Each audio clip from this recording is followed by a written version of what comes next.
Thanks, Chris. It is 7 minutes past 8. Earlier on Breakfast, we brought you an exclusive story. A number of Kiwi and Australian companies claiming delayed payments by a contractor for the FIFA Women's World Cup have left them in the lurch. They claim global branding and signage from CSM Live should have paid them for work done months ago to the tune of hundreds of thousands of dollars. It doesn't leave me in a very good position, and I'm not sure if I really want to share this, but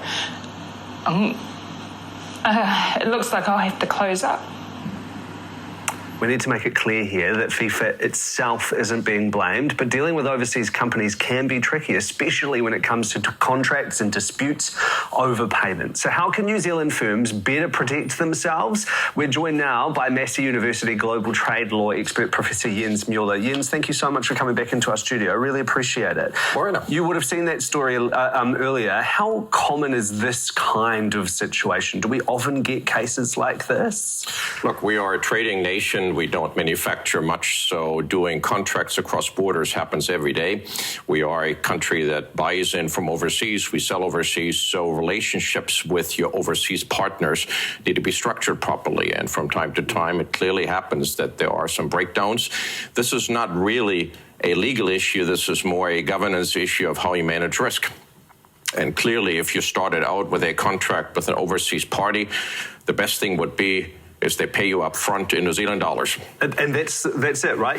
It seems pretty straightforward. You do the work, you get paid for it. Why wouldn't that always be the case? Well, there may be disputes over the quality of the work. There may be disputes over the timing of the work. But it could also be that you're being strung along by a foreign party that knows that it is reasonably complex for you to try to collect money overseas. We have high court and district court rules, so you can have judgments in New Zealand enforced overseas, but that's costly. It's time-consuming. So one way to mitigate this for many firms is that instead of waiting until you finish your work and then get paid, that you have progress payments. And you know that with a builder, when you build a house, that the builder gets paid as they put up different stages of the house. So if you have a contract with a firm overseas, you do part of the work. Let's say if the contract is $200,000, then you do $40,000 worth of work. You get paid. You do the next tranche. So if you don't get paid, you have an early sign that something isn't working well, and then at least you can save the additional work that you might not get paid for. Is complexity and scale an excuse? You know, can a company say, well, this is just a massive project that we've been working on, and so there are expected delays in payment? No, not really.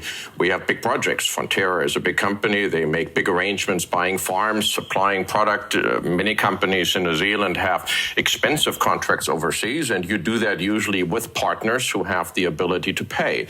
So it's the question of how well you research them before and then make sure that you get paid on time. Sure.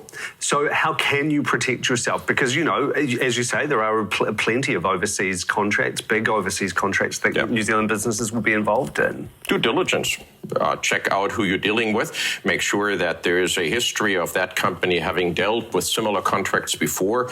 You don't want to be the first one that they try out on how they might work in New Zealand. They may have had contracts with other countries, companies there, and you can then check whether those relationships have worked out well. Companies that don't do well usually have a history of not doing well, and you can find that out by checking out early who you're dealing with.